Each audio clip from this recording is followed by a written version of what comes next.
চেরাগে জান শরীফ পীর ও মুর্শিদ রহনুমা কালান্দার বাবা জাহাঙ্গীর বা ইমান আল সুরেশ্বরী রচিত মারেফতের গোপন কথা নামক বই হতে তৃতীয় পরিচ্ছেদ পাঠ করছি।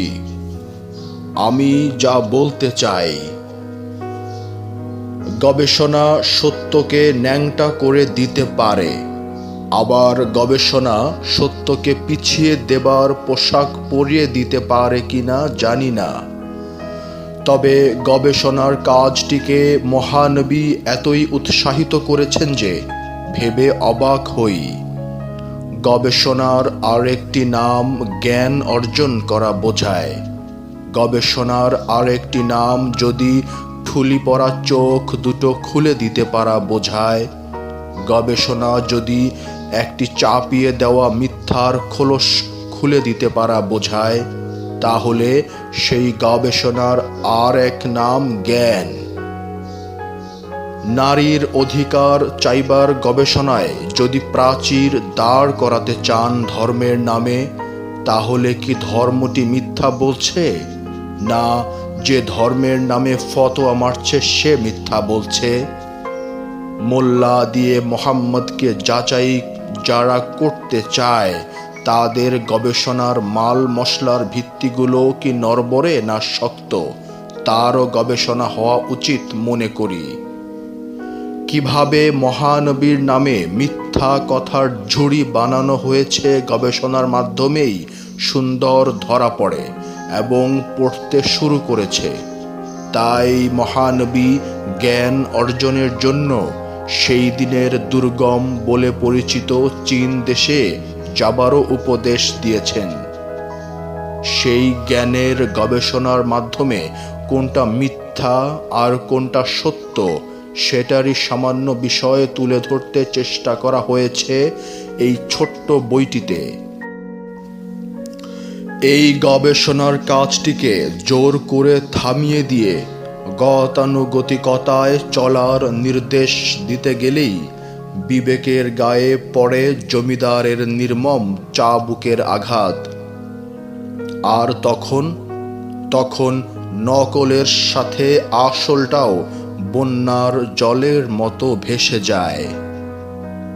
উপসংহার টানে অস্বীকার, একটা চাপা বিদ্রোহ এবং ঘৃণা আর অবজ্ঞায় সমস্ত বিষয়টাকে একটা আবর্জনা মনে করে পৌর কর্পোরেশনের আবর্জনা ফেলার গাড়িতে তুলে দিয়ে নিস্তার পেতে চায়। এটাই মানব মনের একদম হালকা দর্শন। তখন আর ডেকে এনে নাস্তিক বানাতে হয় না, বরং নাস্তিক আপনিই হয়ে যায়।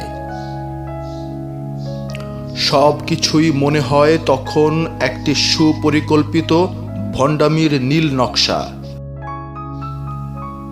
এই ছোট্ট বইতে দেখাতে চেয়েছি আমার সীমিত গবেষণার ফসল।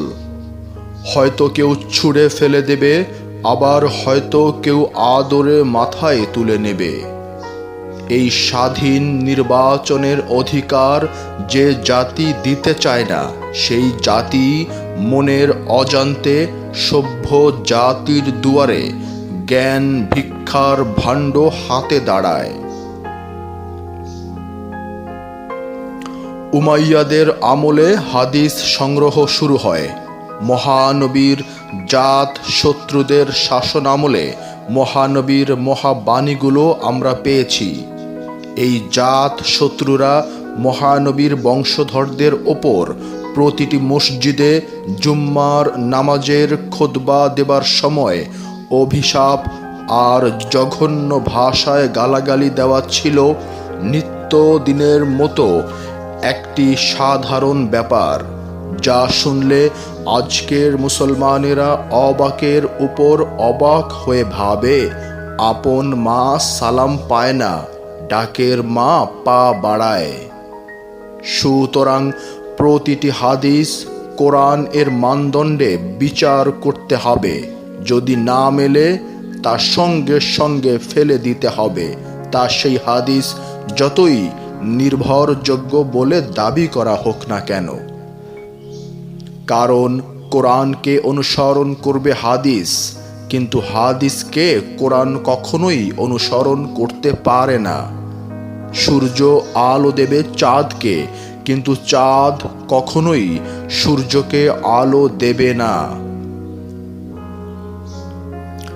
আমার প্রথম লেখা বইটি ইংরেজি ভাষায় রচিত হয়েছিল 1968 সালে। প্রথম প্রকাশের সঙ্গে সঙ্গে আইয়ুব খাঁ সরকার বাজেয়াপ্ত করেছিল, কিন্তু বই বাজারে ছাড়া হয়েছিল। বাকিগুলো পুলিশের ভয়ে আমার স্ত্রী বস্তা বেঁধে পানিতে ডুবিয়ে দিয়েছিল।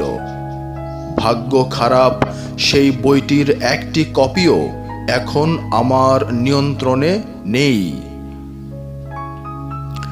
আমার 2 নম্বর বইটি ইয়াহিয়া সরকার বাজেয়াপ্ত করেছিল এবং সেই বইটির জন্য বর্তমান ফেনী জেলাতে আমাকে রাজবন্দি করে নোয়াখালীর মাইজদি জেলে পাঠিয়ে দেওয়া হয়।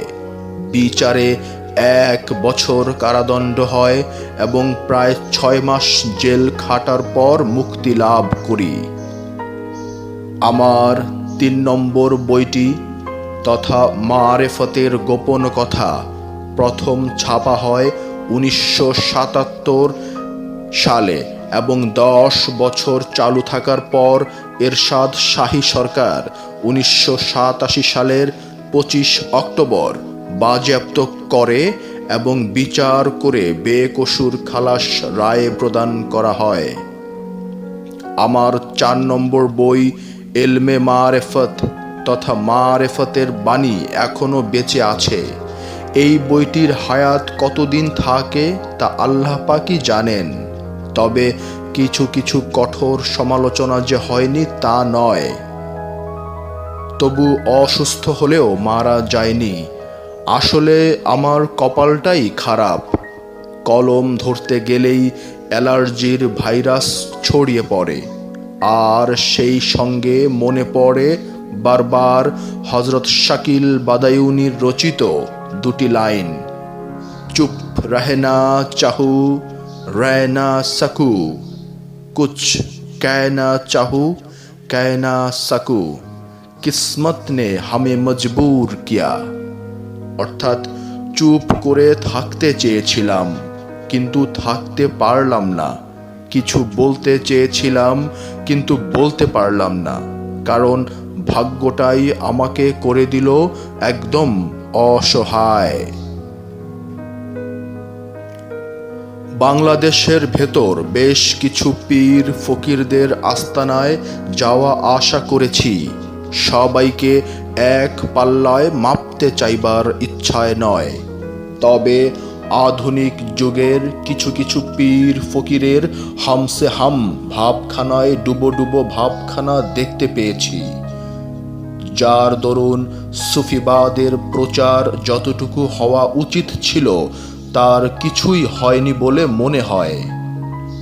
আগের দিনের রাজা জমিদারদের চমৎকার একখানি আদর্শ ছিল, খানা লাগাও, বাইজি নাচাও, গান বাজনা শোনো, মওতের আগে মন্দির বানাও, বুড়ো বয়সে তপ জপ করো এবং হাসতে হাসতে বেহেশতে চলে যাও। জ্ঞান গবেষণা করতে নেই, ওটা ইউরোপ আর আমেরিকানরা করবে। নতুন নতুন জিনিস আবিষ্কার করবে, আমরা ওদের থেকে কিনে নেব আর মौज করব। সাবাস সাবাস বলে চাটুকারদের দল সায় দিয়ে গেছে আর হুজুরদের দর্শন বাণী শুনিয়েছে। হুজুর, ওরা গাধা, খাটুনি করে মরছে ইউরোপ আর আমেরিকানরা। কিন্তু যে সকল পীর ফকিরেরা সুফিবাদের ধারক ও বাহক, তাদের আস্তানায় গিয়ে দেখতে পেয়েছি একদম সাধারণ অবস্থা। ইচ্ছা থাকলেও বলার উপায় নেই। তাও মোড়ে পিটে কিছু ছাপাতে গেলে বইগুলোর চেহারা সুরত এতই নিম্নমানের হয় যে পাঠক হাতে নিতে চায় না।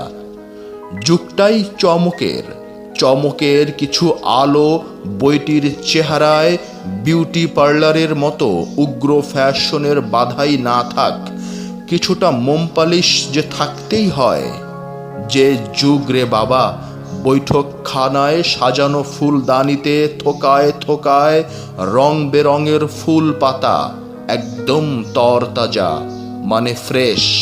কিন্তু প্লাস্টিকের ফুল পাতা বলে যখন ধরা পড়ে, তখন মনটায় একটা কামড় মারে। হজরত ইমাম বুখারী সাহেব তো এই রকম ধোঁকাবাজি দেখতে পেলে একটি হাদিসও বিশ্বাসযোগ্য বলে গ্রহণ করতেন না। খালি ধামা দেখিয়ে গাধা ধরার কৌশল দেখে হজরত ইমাম বুখারী একটিও হাদিস গ্রহণ করেননি। বিসমিল্লাতেই ধোঁকাবাজির ম্যাজিক শো দেখে তিনি তাড়াতাড়ি বিদায় নিলেন। অথচ এই যুগে ধামার ভেতর কিছু থাক চাই না থাক সেটা বড় কথা নয়, বড় কথা হলো ধামাটার ডিজাইন, নকশা, নমুনা এবং চেহারা সুরতে জেল্লা মারে কিনা। নিউজ প্রিন্ট কাগজের বই, কিন্তু উপরের মলাট নামক ধামাটায় একটু জেল্লা বসাবার খায়েশ থাকলেই কাজ সেরেছে। ফেলো আগে মাল পানি, তারপর লও বইয়ের জেল্লা। যেই না বউ, তার উপর 1 ডজন দায়ী। যুগের চাহিদা যদিও নিছক আপেক্ষিক সত্য, কিন্তু এই আপেক্ষিকতাকে কোনো যুগেই ফেলে দিতে পারিনি। তাই আমরা অনেক সময় আপেক্ষিকতার ওপর ভিত্তি করে সার্বিক সত্যটির ওপর কসাইয়ের কুড়াল চালাই, ভাবি মস্ত বড় একটা কাজ করলাম। আবার ভাষার ব্যাপারে কলকাতার কথ্য ভাষাটাই হলো হাই সোসাইটির ভাষা। প্রতিটি যুগের অ্যালার্জির খানদানি ধারাটি কোনো না কোনো কৌশলে টিকে আছেই। সংস্কৃত ভাষা কোনো এক যুগে ছিল হাই সোসাইটির ভাষা, তখন কলকাতার কথ্য ভাষা ছিল সাহিত্যের প্রশ্নে অখাদ্য। তারপর মাইকেল আর বঙ্কিম বাবুদের কাছে হাতির হাই সোশ্যাল ভাষাটি হলো ঐরাবত, এবং আরও কত কি যুক্তাক্ষরের ঠেলা। একদিন ফরাসিরা বিলেতের লোকদেরকে চর অঞ্চলের লোক বলে গাল দিত এবং এদের ভাষা মুখে উচ্চারণ করাটাকে পাপ মনে করত। শুনলে অবাক হবেন, এ যুগের কিছু কিছু ফরাসি আছে যারা ইংরেজি ইচ্ছা করে শেখে না। জানেন কি, বর্তমান ফরাসি প্রেসিডেন্ট কি ইংরেজি ভাষা জানেন? আমার মুখে না শুনে একটু খোঁজ নিয়ে দেখুন না। শুনেছি ব্যাকরণ লেখককে অনুসরণ করবে, তাই আমার মতো ফৈচকা লেখকও ইচ্ছে করেই সাধু ও চলতির মিশ্রণ ঘটিয়েছি। এতে পাঠক যদি ভুল ধরতে চান ধরবেন, প্রতিবাদ ভুলেও করব না, কারণ লিখতে চেয়েছিলাম উপন্যাস আর ছোট গল্প, কিন্তু ওই যে কিসমতের লিখন, বানাবো শিব, হয়ে গেল অন্য একটা। ধর্ম লিখতে ভাষা লাগে না, লাগে দলিল, প্রচুর দলিল। একদম মাপা পথে গাড়ি চালাতে হবে। ট্রেন যেমন মাপা পথে চলে, স্বাধীনতার প্রশ্নই উঠতে পারে না। এমনকি দলিলের ব্যাখ্যাটুকু লিখতে গেলেও ব্যাখ্যার দলিল থাকতে হবে। কি যে কষ্ট করতে হয়। বদরের যুদ্ধটি ইসলামের বাঁচা মরার যুদ্ধ ছিল। তাহলে বদরের যুদ্ধের দাম কতটুকু হতে পারে?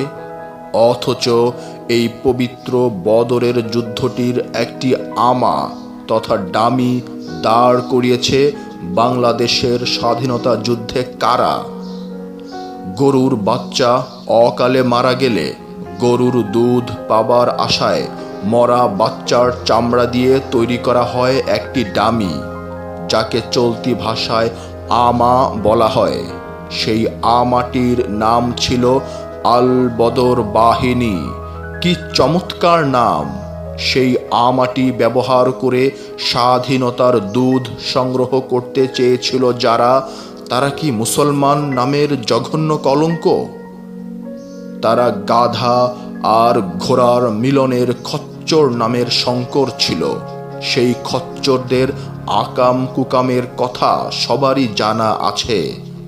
আজও তারা বহাল তবিয়তে বেঁচে আছে, সমাজে মাথা উঁচু করে, ধর্মের নামে ভণ্ডামির ডুগডুগি বাজিয়ে সরল মুসলমানদের জাদুর ভেলকি দেখিয়ে দলে টানার কত রকম কৌশল তৈরি করে চলেছে একের পর একটি করে। এই পুরাতন খচ্চরেরা ইসলামী নামে কয়টি মাসিক পত্রিকা বের করেছে, তাও আবার আল বদরের মতো পবিত্র স্থানগুলোর নামে। ইসলামের নামে মিঠা মিঠা লেখা দেখলে আপনার মনে হবে এরা কত বড় গণতন্ত্রের পূজারী। এদের পত্রিকায় কারো নামে অভিযোগ করা হলে আপনার মনে হবে সাংবাদিকতার নীতি অনুসারে প্রতিবাদ করার যে অধিকারটি সর্বজন স্বীকৃত, সেটার কোনো সামান্যতম প্রয়োজন আছে বলেও এরা মনে করে না। বিবেক পাথর হয়ে যায়। শূকর বনের এক শ্রেণীর পশু, কিন্তু এদের আকাম কুকাম দেখলে শূকরও শরমে পালিয়ে যাবে। মধ্যপ্রাচ্যের এক নেতার মাথার ওপর দুইটি শিং গজানো রাক্ষস মার্কা ছবির পোস্টার ছাপিয়ে দেয়ালে লাগিয়ে দেবার জন্য কোনো এক দূতাবাস হতে শত শত রিম, দামি কাগজ আর মোটা মালপানি পেয়ে কিছু পোস্টার দেয়ালে লাগিয়ে বাকি কাগজ ও মালপানির খেলাটি হজম। কিন্তু ভাগ বাটোয়ারা নিয়ে গুতাগুতিতে এসব গোপন কথা ফাঁস হয়ে যাচ্ছে। যেমন শুনি যে ডাকাতেরা সোনাদানা ডাকাতি করার পর সেই সোনাদানা ভাগ বাটোয়ারা নিয়ে ডাকাতে ডাকাতে মারামারি করে। চিন্তা করুন, এরা কি রকম বৈজ্ঞানিক ইসলামের ঝান্ডা হাতে খাসা চিজ। এদের চিড়িয়াখানায় রাখা হলে কিরকম মানাবে? অথচ এরাই যাদেরকে ইয়েলো জার্নালিজমের গালি দিয়ে নাস্তিক নাস্তিক বলে চিৎকার শুরু করে দেয়, তাদের সাপ্তাহিক কাগজগুলোতে যে গণতন্ত্রের অধিকারের কথা বলা হয়, তার চেয়ে অনেক বেশি গণতন্ত্রের কথা পাওয়া যায় পরিষ্কার পানির মধ্যে। এমনকি সেই সব সাপ্তাহিক কাগজগুলোর বিরুদ্ধে জঘন্য ভাষার গালাগালিগুলো পর্যন্ত হুবহু ছাপিয়ে দেয়। যদিও রাজনীতির কিছুই বুঝি না এবং বুঝবার আগ্রহটিও নেই, তবু বড় ছেলের কিনে আনা পত্রিকাগুলো যেমন পূর্বাভাস, খবরের কাগজ, আগামী, এই সময় ইত্যাদি অলস সময়ে হাতে নিয়ে পড়তে শুরু করি এবং অবাক হয়ে অনেক কিছু ভাবতে বাধ্য হই। সম্ভবত আমার মেয়ের বয়সের এক মার লিখা কয়টি লাইন বুকে দাগ কেটে আছে। এত সুন্দর আর এতই ভালো লেগেছে যে আমি অধম তাকে প্রায়ই দোয়া করি। খাজা বাবার মাজারে দাঁড়িয়ে চোখের জলে কিছু চাইতেছিলাম। এমন সময় সেই মেয়েটির লিখা মনে ভেসে আসতেই তার জন্য খাজা বাবার কাছে কিছু চাইলাম। অথচ আমি তো সেই মহান মাকে আজও দেখিনি। সেই মায়ের লেখা কয়টি লাইন হুবহু তুলে ধরলাম। ধর্মের দালান কোঠা যদি মানুষে মানুষে ভালোবাসা নষ্ট করে, তবে এই পৃথিবী থেকে ধ্বংস হয়ে যাক মন্দির, মসজিদ, গির্জা ও প্যাগোডার সকল অস্তিত্ব। ইট সুরকির চেয়ে মানুষ বড়, ইট সুরকির চেয়ে ভালোবাসা বড়। মায়ের এ কথাগুলো যদি অধর্ম হয়ে থাকে, তাহলে আমার মতো ক্ষুদ্র ইসলাম গবেষকের জানা নেই ধর্মের ভাষা কোনটি। না দেখা সেই মাকে আমন্ত্রণ জানালাম, আসুন আমাদের গবেষণা কেন্দ্রে, আপনার মনের কথাটি বলুন, আমাদের গবেষণার কাজে সহায়ক হতে পারে হয়তো। ধর্মের পুকুরটি বড় বড় টাগি তথা কচুরিপানা দিয়ে এমন ভাবে ঢেকে আছে যে ওটাকে দূর হতে পুকুর মনে না করে সবজির ক্ষেত মনে হতে পারে। দু চারটা টাগি উঠালেই দেখতে পাবেন পানি।